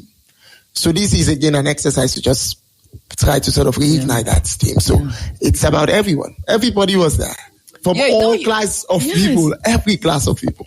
You pulled it up. And the young people came out in droves. We didn't really expect young people to come out. Gen Zs, I'm Gen Z myself. Yes. We tend to just gravitate toward Afrobeats and the Burna Boys and the Remas. So really did not anticipate that kind of attendance from the Gen Zs. But then the minister, speaking about a level of thinking, she knew.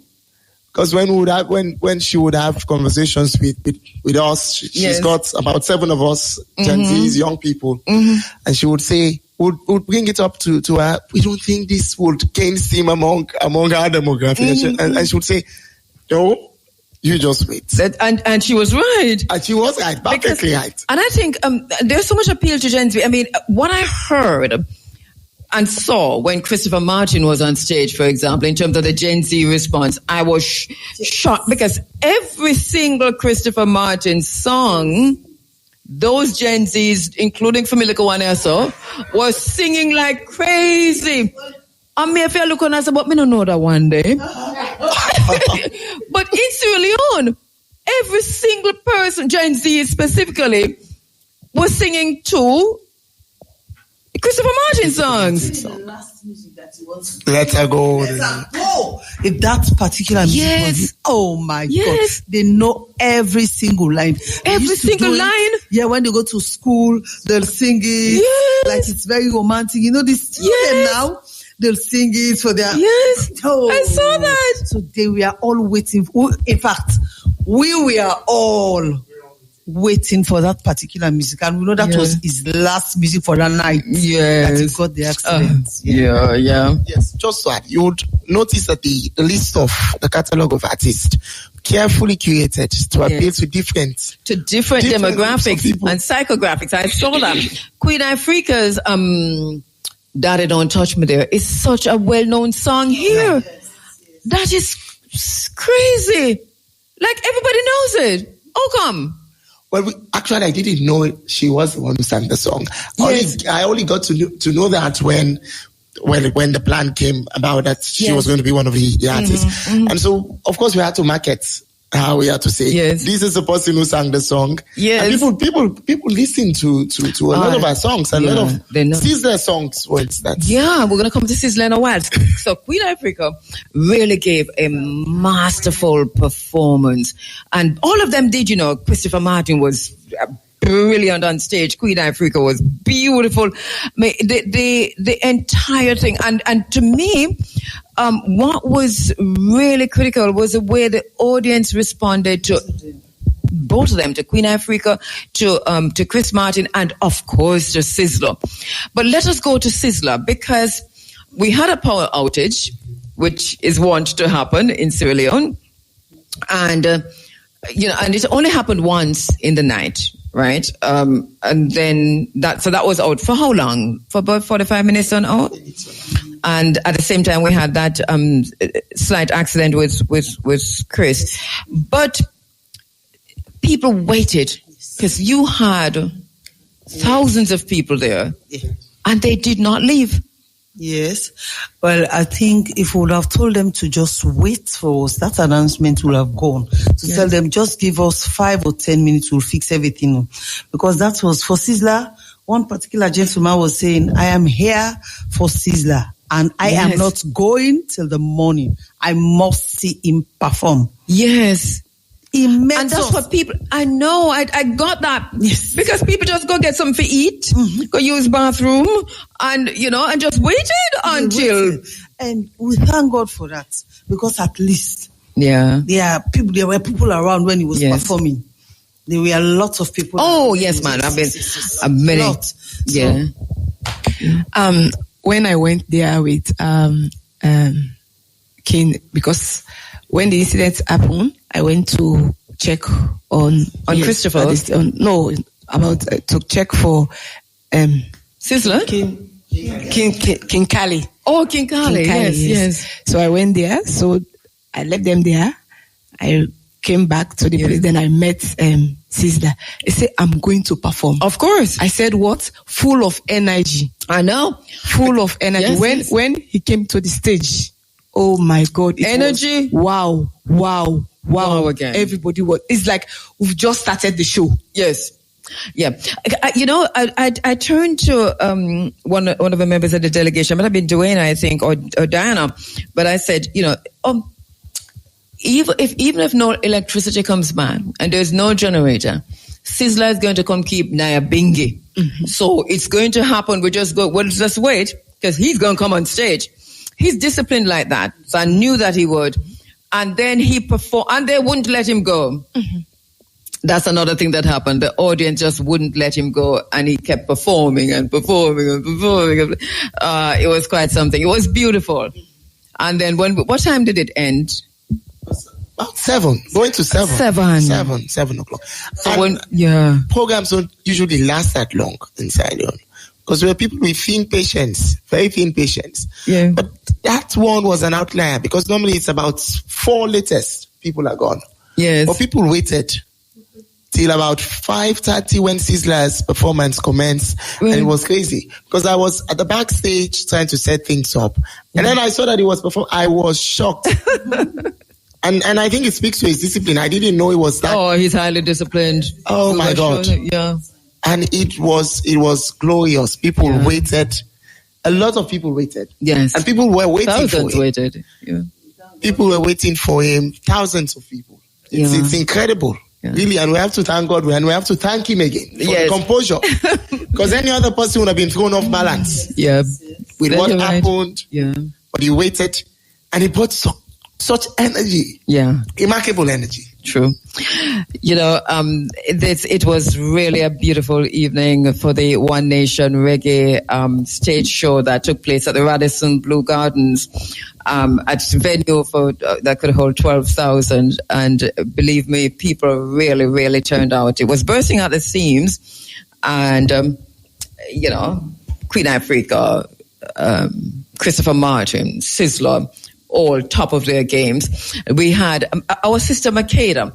Something happened in terms of the lineup, right? So I have to talk quickly about Makeda, who's a young artist out of Jamaica who really took the stage by storm. And she did it at a point when people were waiting to see Christopher Martin. Right? And didn't even know her name. And then when she came out, that was masterful. I had to hug her. I said, brilliant, because to do that under that amount of pressure, that was quite something. Your thoughts on that?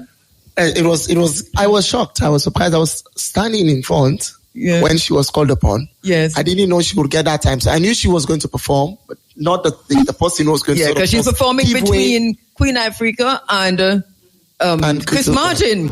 I didn't know she was going to get that spot. But then again, we had to adapt. Time management. So definitely she had to perform. That was part of the plan. She did very well. I mean, she was master. I didn't know. When we first met, I didn't know she was even a singer. Yeah. She's got a remarkable voice. And she's got an even more remarkable stage presence. And she held conversation. She was talking Creole. And to think that people didn't even know her to a performance. Yes. And then she used the phrase that I first showed to her when we were in the bus. You gave her what was it again? So what it really means is that you only get to have a feel of Sierra Leone, the dynamism of its people at night. Yes. During the parties, the festivities. So she used that. And she used it. And I laughed. I'm telling you, that was she's a masterstroke. And to me, look out for Makeda. Jamaica, look out for Makeda, a young sister from Jamaica. She performed between Queen Africa and Christopher Martin when the crowd was shouting for Chris Martin. And they were all going. We want Chris. We want That's what they were saying. And she came on stage at that time. That's... Yes. Because for some people, by that time that they were shouting, we want, because that would have put her down. Yes. But she did not go down for no one. We would be, I would be afraid to go. She was encouraging the audience. Yes. She was playing a role with the audience. Like before she started singing. Yeah. But that's it. We're in the theater. That was what she was doing. Yes. We engaged the audience. So that's Sierra Leonean in itself. Yeah, we engaged the audience. Because I said that to her. I said, you engage the audience. I use that very term. I said, they were literally eating out of your hand. So that's brilliant, considering they were waiting for Chris Martin. You were a filler, but she did well, full of energy. Was full of energy all over the stage. So we have to talk about that. Listen, we're going to wrap this segment. Just to say thank you so much for coming in. We really appreciate your time. I know you're very, very tired. And this is a sacrifice for you, Emmanuel. Thank you for coming. You were with us. We appreciate that. And thank you so much, sister, because we call you Hawa Natu. Thank you so much, my sister Hindira. And we look forward to coming next year again. And before I leave, I can get some food. Yeah. But this is live on the air, by the way. There's food. There's food. What's the food? Let me see what's the food. Shane, don't break until you look what's on the food. Make us see what's in the food. We could just talk about the food before they leave. Okay, so quick and tell me. Carry come. So, Shane, we're supposed to take the break. Give me a minute. So what's do we have in the food? We have chips. Okay. Potato chips. Chicken is for she. Kitchen is for Nia, my engineer, technical operator, and producer, Shane. Shane, me sorry you can't get none of this. I can't carry none for you either. But it is what it is. So, what else? What's the way up there? Fish, okay. Fish and plantain. So am I think the plantain? Oh, that's mine. Plantain without meat. It's grilled fish. Or grilled fish. And lots of plantains. Look at plantain. Thank you so. And it smells good too, man. And what's that over there? That's chicken. Wow. Yeah, this is good. And pepper that? Pepper sauce. I love pepper, yes, I know. No, it's only keep the pepper to yourself. Now, anyway, we're going to take a break. As you go, Shane, we have food like crazy from Sierra Leone. Thank you. Thank you so much. We'll take a break. We're coming to you live from Sierra Leone. And we are here at the One Nation Reggae Festival. A very pleasant morning to you listening on the 107s, 107.1 all the way to 107.9 on the internet at irefm.net. Thank you so much for listening on Flow Channel 822 on DigiPlay. We were expecting to be joined by Mansafade Ajuma of the UNIA ACL here in Assistant President General here in Sierra Leone. But we haven't seen him yet. Not quite sure if he'll be able to make it in time. But just also to say today, there is a visit to the to Bunce Island. And this is basically where Africans were kept enslaved, similar to Gorée or to Elmina or Cape Coast. Bunce Island is a bit different. It's an island, a small island out in the middle of the ocean, just off Sierra Leone, Freetown, and it has the remains of the dungeons and the some of those buildings that they were used to keep enslaved Africans. So that is the big thing on the agenda right now. Just before I tell you what else has happened, just quickly to say hello to my brother Jawari Akinatan, and to my brother Marvin Wong. Thank you so much, because they were also instrumental in ensuring that this trip happens, that we literally get to Sierra Leone and get to Sierra Leone in time.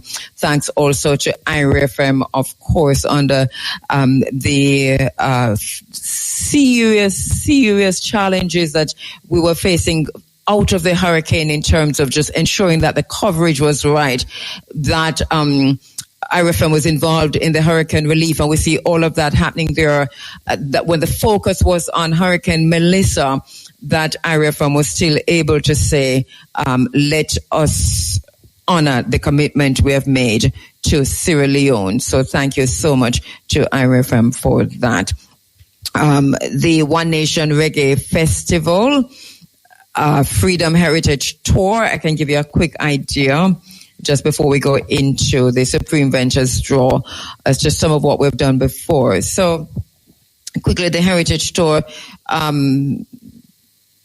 took us through some of the minutest details of our African experiences as woven into freedom.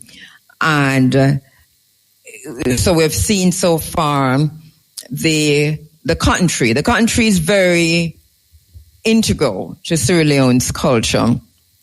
It tells of the resilience, the cultural and spiritual journey draped in the African and the environmental experience, unity. It's a landmark. There's a massive cotton tree that's in the center of the town. And this is a landmark where the Nova Scotian African returnee settlers, who were believed to evoke freedom and held the first Black Baptist church mass on the continent in 1792. It was led by David George, who was formerly enslaved in Virginia.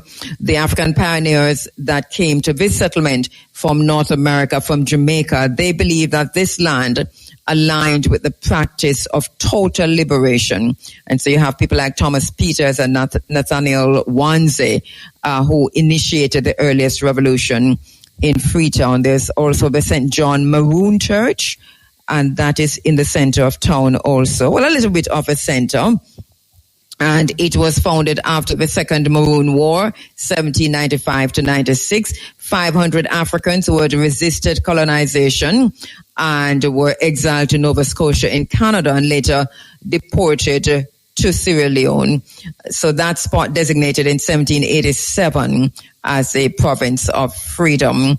Then there's also the gateway to the old King's Yard, the Abolition Act 1807. That is a landmark here. The watering place. We've been there, the waterfront where King Jimmy Market is today. Important in the space for contact, for commerce, and for the abolition and the freedom of Africans on the island. Thomas Peters, African pioneer, military serviceman, part of that tour included the Thomas Peters Stone and so on. And so much more. Sierra Leone Peace Museum, as we talked about earlier, the Peace Museum, which spotlight the war, but also the peace, right? It is a significant medium to educate the public and visitors on the 11-year civil war and the collective resolve of the people of Sierra Leone to accept peace, social cohesion, and a map for the future. So that's there. It is a hard place to visit. So much to see there, but it's a place of hope, at the same time a memorialization of the carnage that happened in the war. We've been to the university here also, the Sierra Leone University, and the original old Foray Bay College building. Spent some time at the primary school, also passed by the kindergarten school. And today, as I said before, where the focus is on Bounce Island. So we're going to take a break and straight back to Shane's. A few things we're going to do too.